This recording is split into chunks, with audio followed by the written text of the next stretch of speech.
Part two of the purpose of your hair. Your hair is for protection. It protects your scalp. And that's just one of the hundreds of things. I could never mention all of the things of the purpose of your hair, but I'm just going to mention just a few. Your hair is to protect your scalp.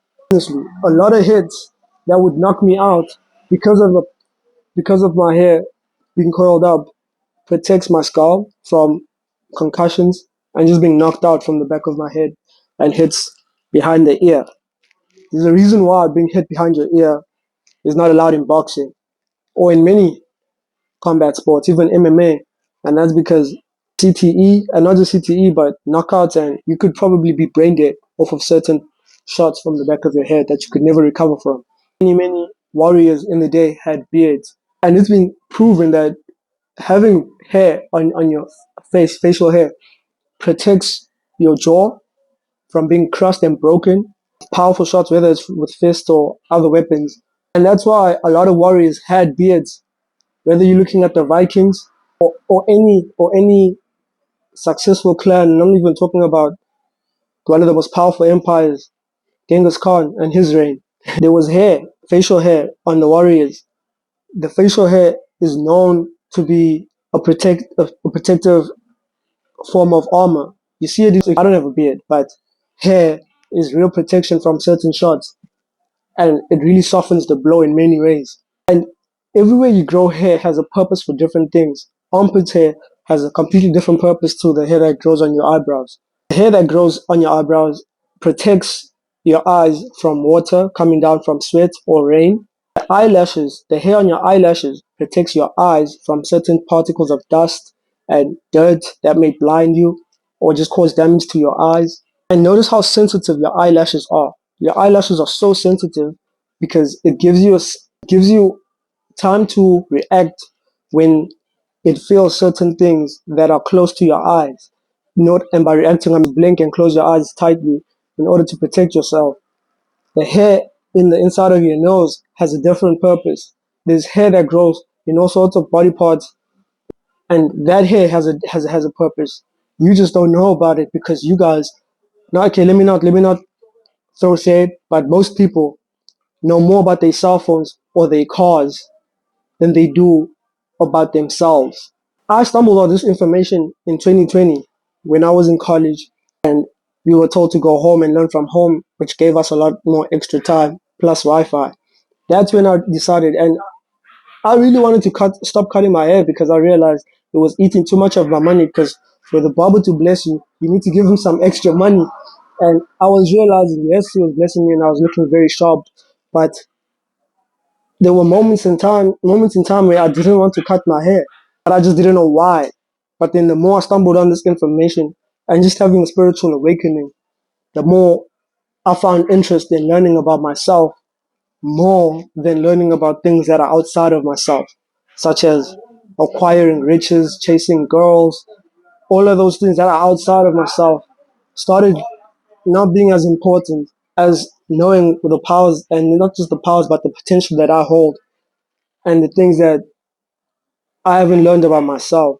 I gave all that energy back to myself instead of outwardly things such as material acquisition.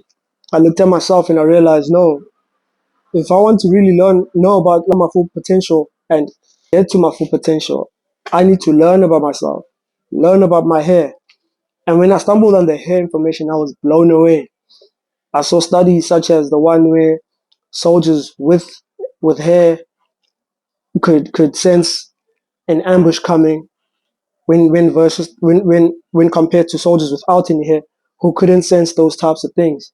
And it makes sense that so many institutions such as the army or corporate don't want you to have hair.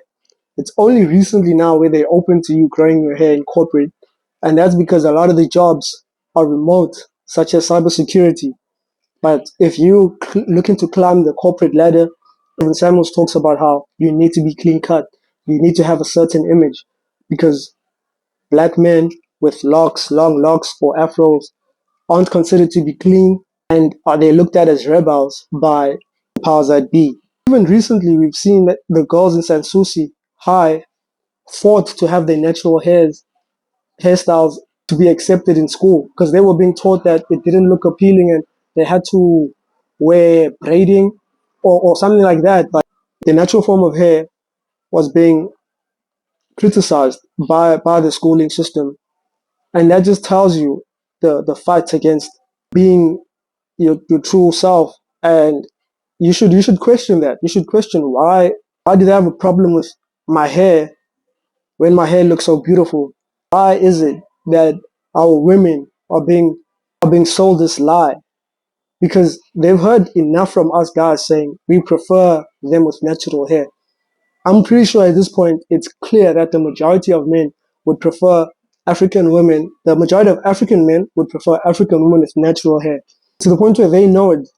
They know it. They've heard it so many times, but they've been brainwashed into thinking that they look better with weaves, and they really think that. And it's really unfortunate because it shows me a lack of self knowledge and a lack of self love. I say this with love, and I do not want to offend my sisters.